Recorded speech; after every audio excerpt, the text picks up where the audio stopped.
This might be the very last really special rim brake bike that I ever build.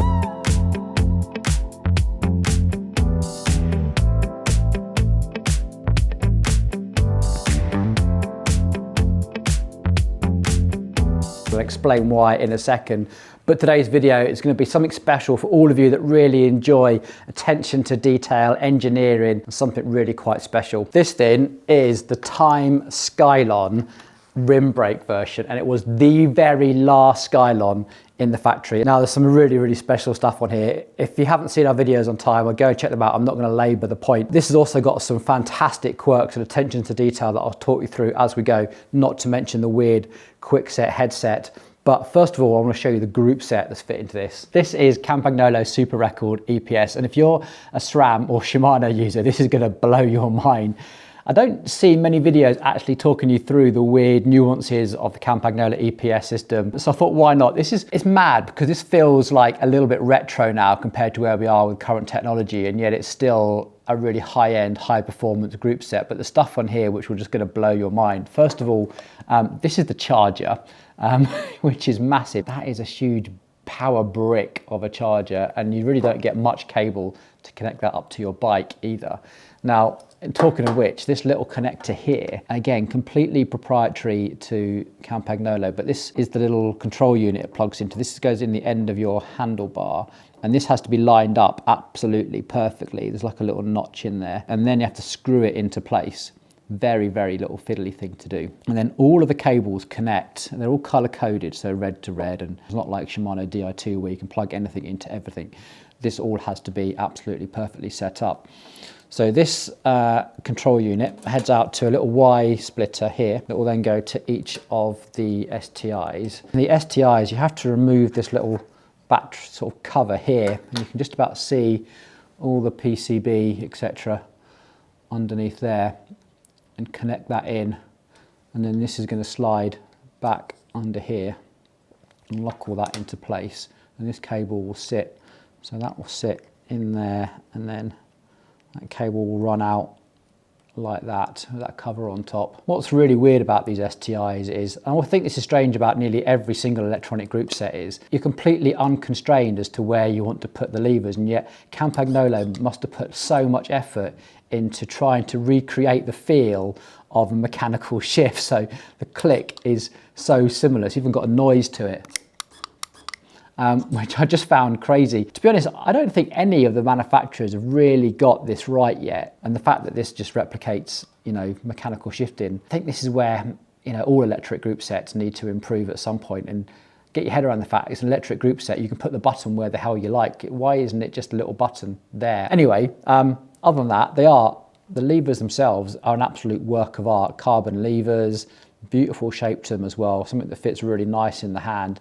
They're probably one of the smallest levers on the market, and they're called ergo shifters, and they've definitely got that ergonomic sort of look to them. Clunkiness of the mech is a bit weird. You can actually literally see the little solenoids that make all this work. So unlike the Shimano and the SRAM one, where all that's kind of contained, this is very much all its inner workings are on display. The little B-limit screw is a little bit different on these. They set it here on this little cog and wheel system. It looks very industrial design, and then sort of Italian flair put on top. What's really bonkers about the EPS system is that the battery is all connected up with the wires, and all these connect to the mechs halfway down, and you have to turn the battery on and off with these magnets. So there's like a little on-off switch here, and you have to use these magnets and then sort of coax this little switch into position so you can turn it on or off. Now the idea of this is that you can actually do it while it's in the frame, because you can't unplug or plug any of these in while the battery is on. So it's really important that you have this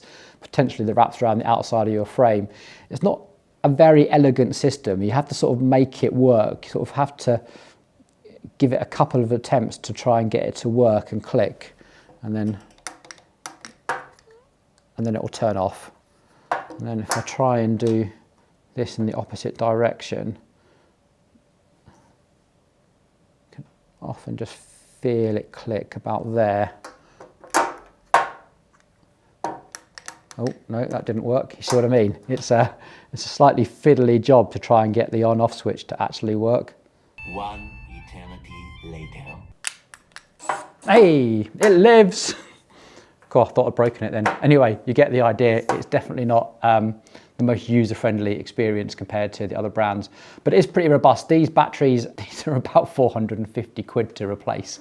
So, but luckily, in my experience, they do last considerably longer than those from Shimano and SRAM. Now that I've got it turned on, let's turn it off again so I can disconnect everything and start doing some cable weaving.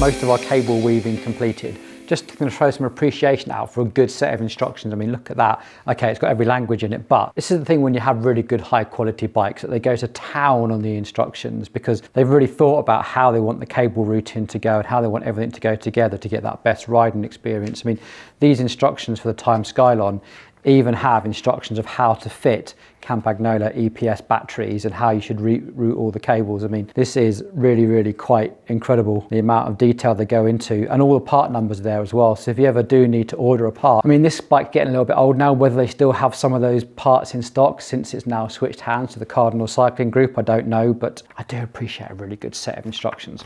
Anyway, our next job is this Stero Tube, and these actually use a very, very special bearing that was specially made for Time by NTN, and you can see it's got a thread bonded onto the Stero Tube here. I'll show you how this works in a second, but these bearings were specially made for Time by NTN, and I was initially really scared about this, but apparently Time have put an order in with NTN to order at least 10 more years of stock for this. So only really the older Skylines, and if you were to buy one of the new, well I say new, the limited edition ADH 21s, which they're re-releasing for a limited edition run, it will come with this same Quickset system.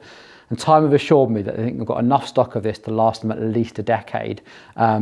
Because these are such special bearings, they're going to be really hard to get hold of. There's not really another way of working this out. So this is how it works. So you've got the lower headset bearing here, obviously. This sits on like a little crown race, which is just installed there. And then let's pop this in.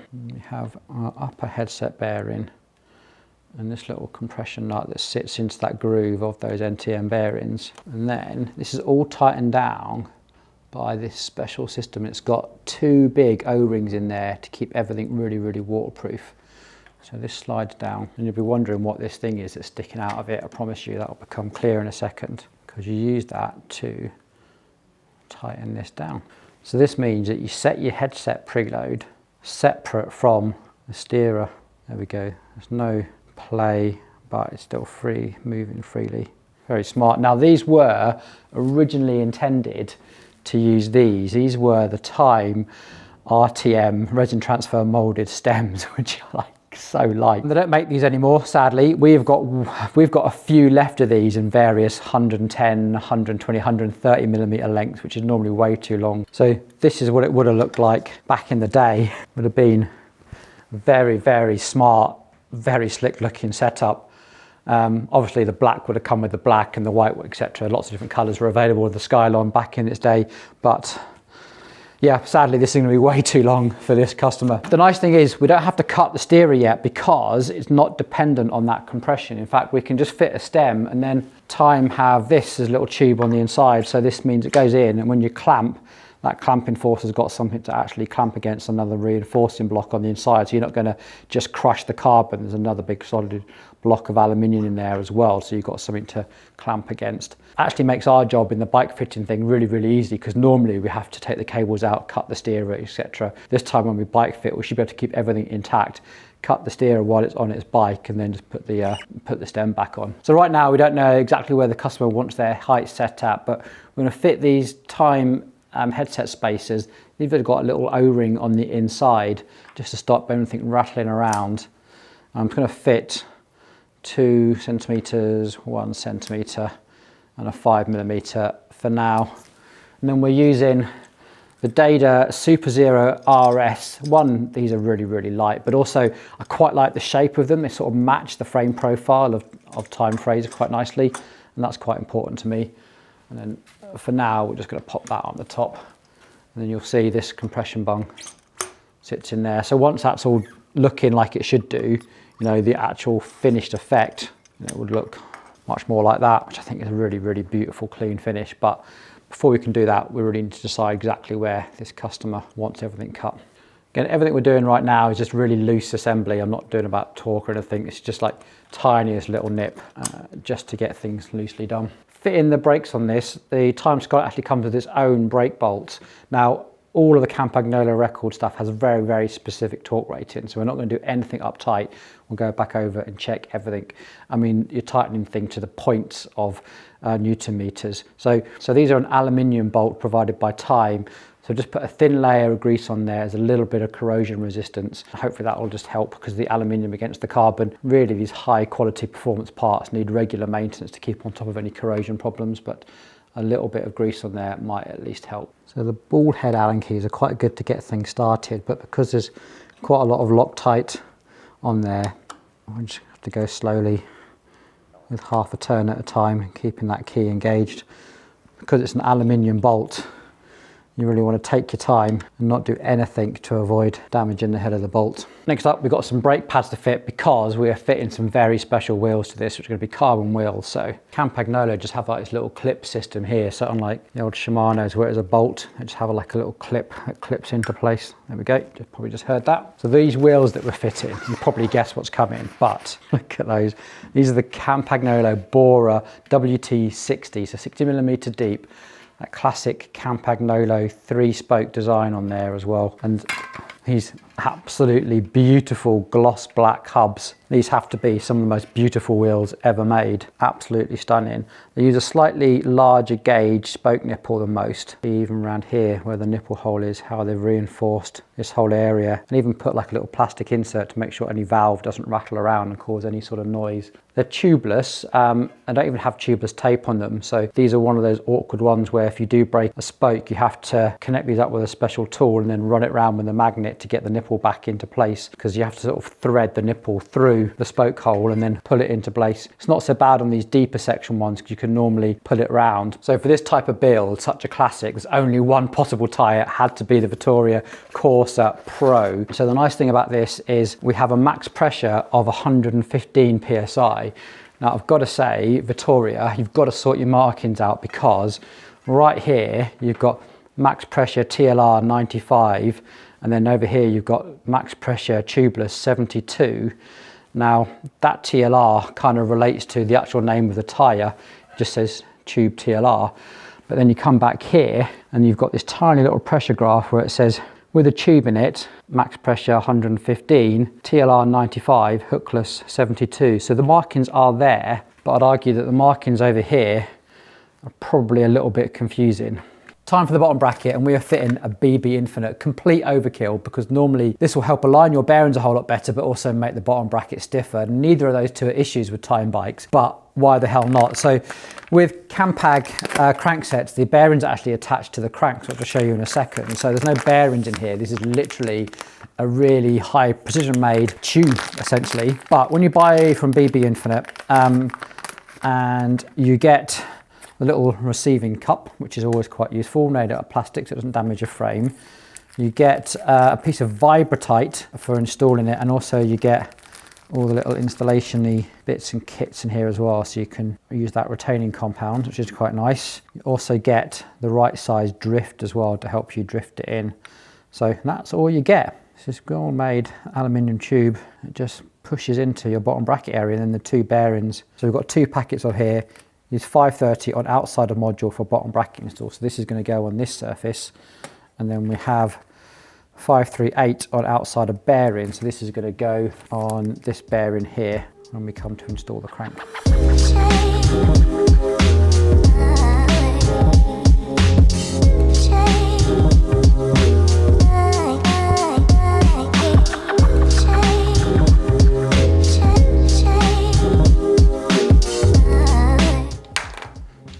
Now this noise you can hear, which sounds absolutely horrific, this is actually the anaerobic curing process of the retaining compound.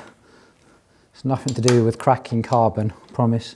Now, the important thing after installing like this is to go back and clean off any retaining compound that might have overspilt. Campagnolo crankset install. These are really cool. These actually have like a, do you know what, I can never remember the engineering term for these. Someone will put it down in the comments. In fact, what's worth noting about Campagnolo is that on Super Record, I think on Record, these are reverse thread, and on normal one they're not. And also on here it says 42 to 60 Newton meters, which always makes me a little bit nervous. So these fit together like that. These are all like titanium axles, absolute work of art. You know, and the cranksets are all so beautifully well made. So we have got to get some of that retaining compound on this surface here. That's going to hold the bearing into that shell, and then go in with our extra long 10mm and a torque wrench. So this time we're using Vibratite 538. You've got to be really careful not to get anything near the bearing seal, because I promise you it will seize it up. And the reason we're painting this on rather than just squirting it is because we really need just a thin layer and a precise amount, because if you have too much, when you squeeze it in, it'll overflow, and when it overflows, that's when it's got a chance of, you know, literally gluing the bearing seals together. So this really is just a very thin film. Now, you only get a 15-minute cure time with these, so you've got to work fairly quickly. And bizarrely, with Campagnolo, it is actually possible not to get these lined up perfectly. One really important thing when you are installing bottom brackets like this, take note of the cure time. And once you go to this stage, walk away, let the cure time happen. Don't try and fit chains and move it around or go for a test ride. Leave it, let everything cure. So, you know I said leave it at least 15 minutes to let the retaining compound cure. Well, slight retraction on that, and actually some additional learning going on here as well. So just had a quick flick back at the instructions just to make sure I got everything absolutely right. It actually says 3-hour cure time, and I was right, it doesn't include the little wave wash you'd normally get. I was scratching my head, this is a bit weird, because I could feel movement, and on the instructions it does say to give this side a little tap, because if the crankset is pushed that too far that way, then the crank sort of rubs on the bottom bracket. I thought that's really, really weird. But I followed the instructions, gave it a little tap, left it 3 hours. But when I got home that night, I just sent a message to the BB Infinite chat forum guy. It's like, just out of interest, this is a bit weird, you know, is this supposed to happen? Feels a little bit uncomfortable. And he was really helpful actually. He said, yeah, that's what it's meant to be. The Vibratite that we use is designed to lock everything in place. Trust the process, go back in the morning, give it 3 hours of cure time, tell me if it works okay.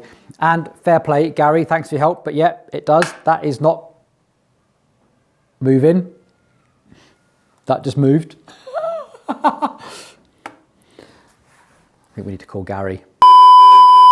Okay, after a chat with Gary and another overnight's worth of curing, interesting one. Obviously, we took the cranks out after you saw that part in the video, and actually it hadn't cured. The retaining compound was still wet, it was like tacky, so it hadn't cured. Anyway, went back to the instructions, absolutely made sure I'd got absolutely everything right. It says clean it with IPA or clean streak, and it's just, yeah, this is all absolutely perfect. Reached out to BB Infinite again, and they said, look, it probably got contaminated. I'm like, yeah, of course it's probably got contaminated. It would have cured by now. So he did suggest that IPA isn't potentially pure enough to clean it well enough. So he recommends clean streak for various reasons. It's a more aggressive cleaner. Actually, this is almost exactly the same.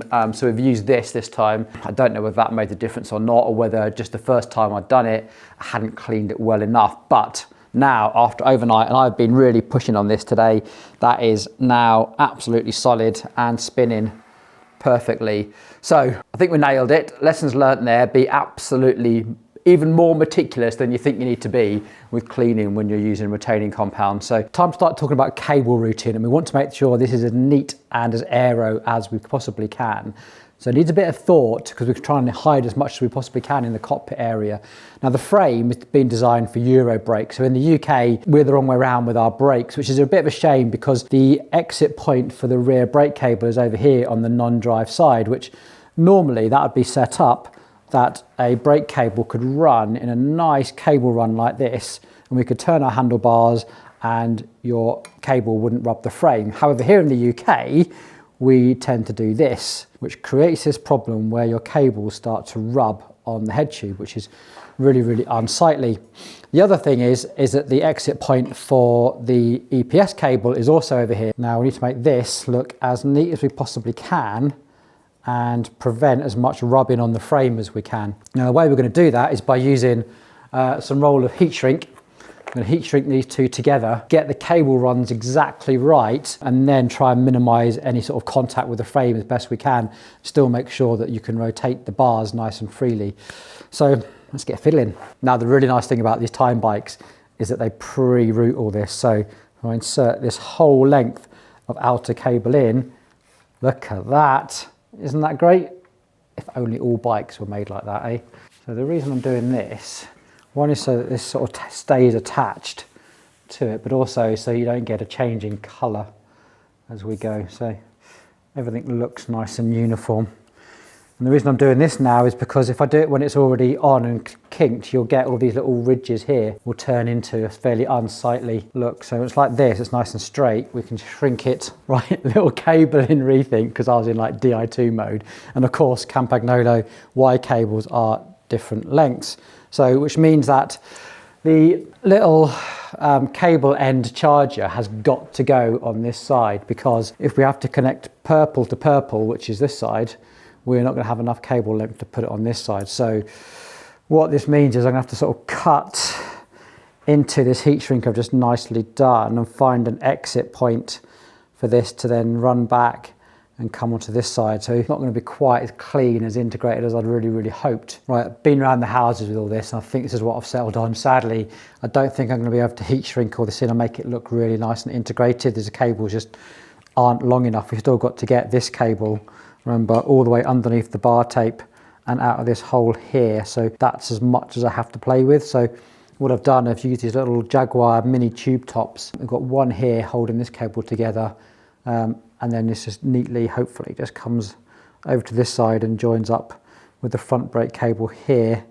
I guess the nice thing about this is that as it all tightens up and we have the brake cables all set, I can at least sort of move these around and tidy it up. But I think that's probably about as neat as we can make it. There's still a bit of like cable length just to sort out, just to make sure that's nice and symmetrical. Okay, before we go too much further, let's try and turn the system on and just sanity check that everything still works before we start hiding everything too far away.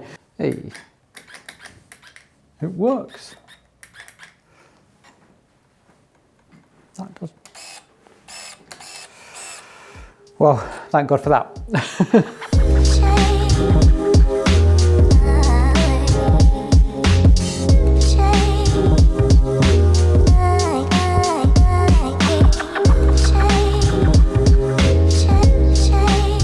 Thing to remember when you're working with Campagnolo rim brakes is that the brake cable goes quite a long way into the shifter, goes all the way there. So when you're cutting your hoses, you've got to need to account for that a bit. So if I just put my thumb there and bring that out, you can see that goes a good inch inside the shifter. So what we are going to do is cut this. I want to get that nice matching symmetrical curves for the right and left brake. Also with Campag, remember you have slightly different shaped heads on these as well. When you buy Campag stuff, you don't realise, but they only provide you with a front and a rear brake cable, so they don't just give you two equal lengths. Again, be super careful not to kink the cable here. You can wrap this very, very tight, especially with rim brakes. So the tighter you wrap this to the bar, you'll get a slightly better braking performance because you won't just be moving cable every time. It will just feel solid if you can keep all this tightly wrapped to the bar. Now I also need to deal with this EPS cable, so we're going to just neatly tuck that into there.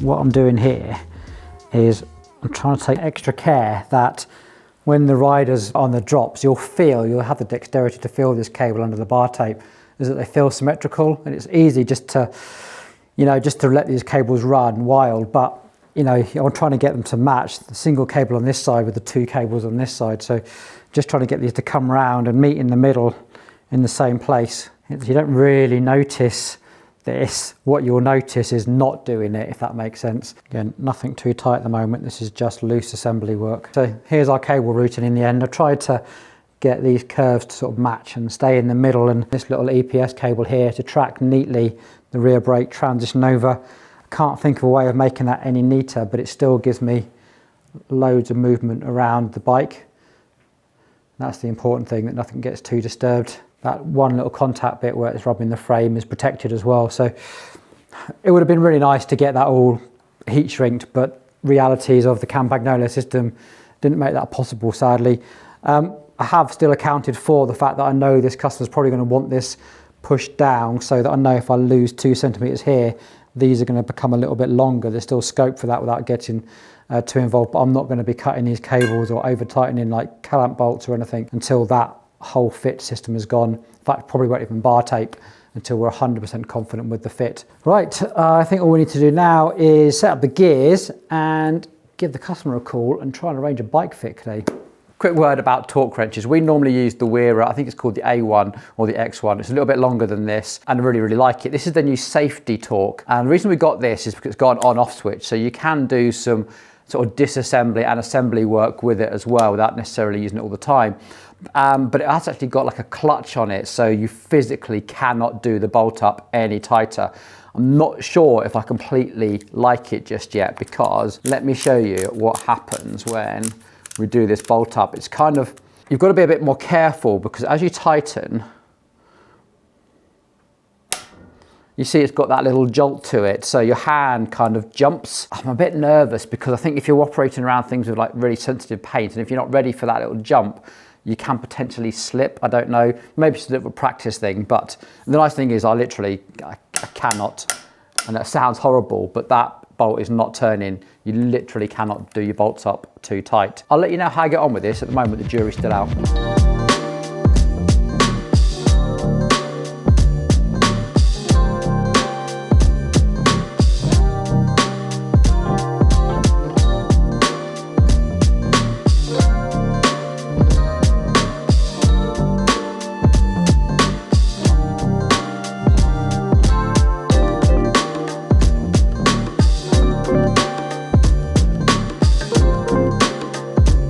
When you're fitting an EPS chain, all we need to check for is there is at least a 3mm gap between the bottom of the derailleur and the chain to get the right chain length.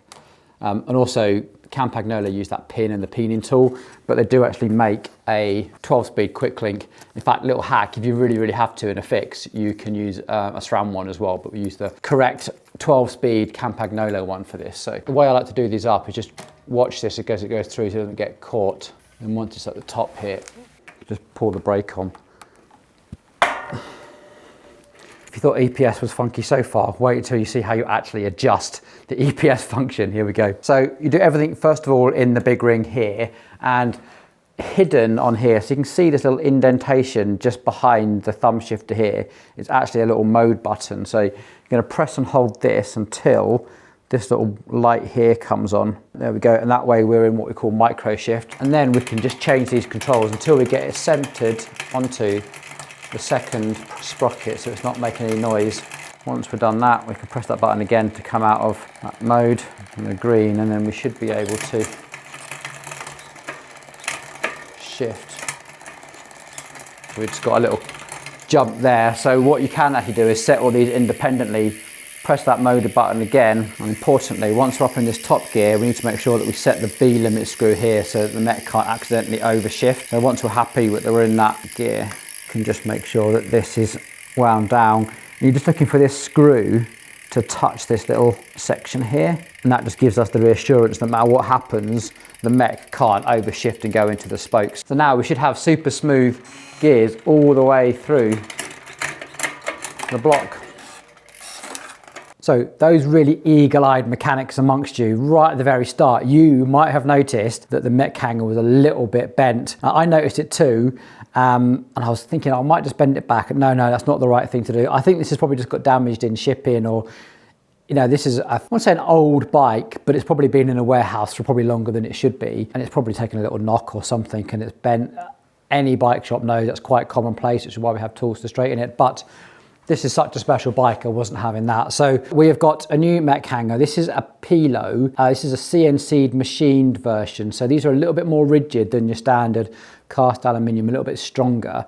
I like these. Now, a few of you are going to ask me in the comments about what we think of the new Silka titanium printed. Personally, I always think these CNC'd aluminium ones are rigid enough. I've never felt like I wanted a more rigid mech hanger than these particular ones, and I still like the fact that these are aluminium and they do bend a little bit. See, most of the time when people break a mech hanger, it's normally out of some in the back of a car incident, they put something on top of it, or it's fallen over at a cafe. It's quite rare that someone damages it racing or riding, and being able to bend it back or get yourself home is more important. The titanium ones are kind of interesting, make it rigid, but he was a little bit hazy about, you know, how they break and how they fail, and whether it's a complete break and fail, that's it, you've got nothing. At least with aluminium ones, you can bend them back. But anyway, let's get this fitted and get the back wheel sorted.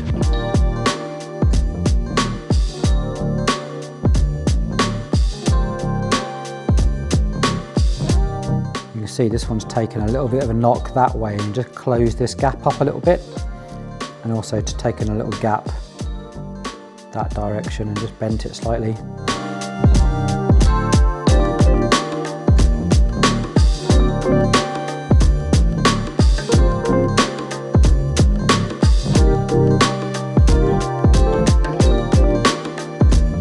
Here it is, the finished bike. Well, as much as we can anyway, we still need the customer to come for their final fit before we will do the bar taping. But I think we just really need to admire this beautiful blend of various types of raw carbon. The Campagnolo Bora wheels have got this lovely linear carbon weave to them.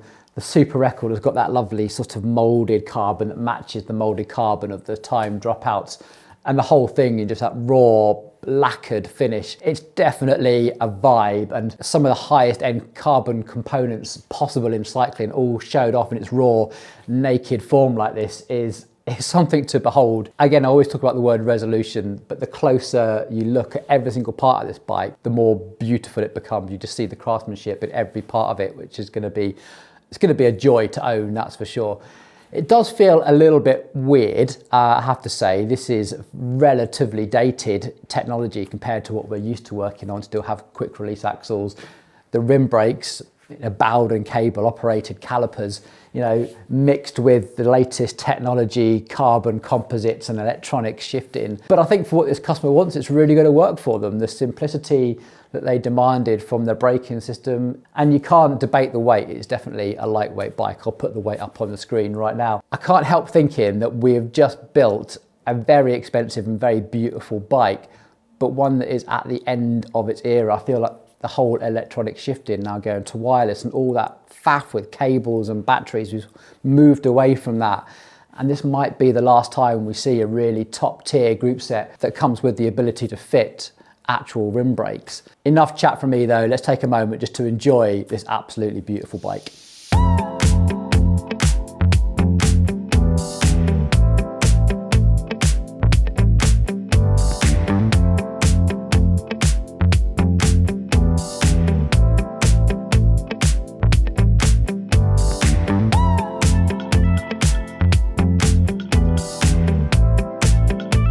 And remember, if you like this sort of content, please give it a thumbs up. Please consider subscribing to the channel so you're the first to become aware of all the new content from us. And hopefully I'll see you on the next one.